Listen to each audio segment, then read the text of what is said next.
एक दिन राधा तपती धूप में खुदाई कर रही थी। अचानक उसके फावड़े से किसी सख्त चीज टकराने की आवाज आई।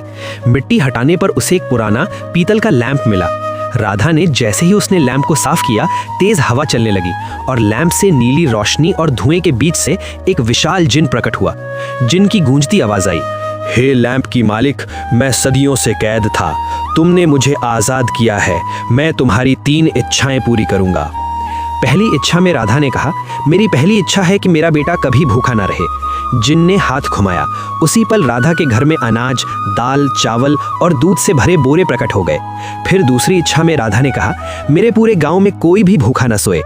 जिन ने आसमान की ओर हाथ उठाया, सूखे खेत हरे हो गए, कुएं पानी से भर गए। गांव वाले हैरान थे।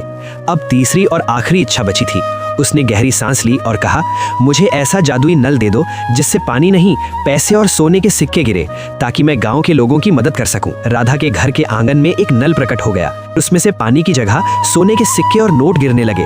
तभी गांव वाले दौड़कर देखने लगे, लेकिन तभी जिन ने गंभीर स्वर में कहा, ध्यान रहे राधा, ये नल तभी तक सिक्के और पैसा देगा जब तक तुम्हारे दिल में लालच ना आए। जिस दिन लालच आया, सारा जादू खत्म हो जाएगा। राधा ने सिर झुकाया और मंजूरी दी।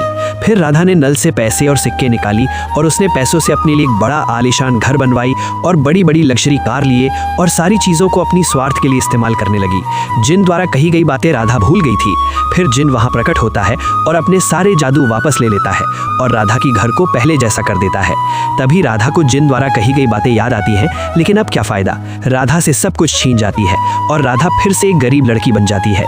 ऐसे ही वीडियो के लिए सब्सक्राइब करें दोस्तों। धन्यवाद।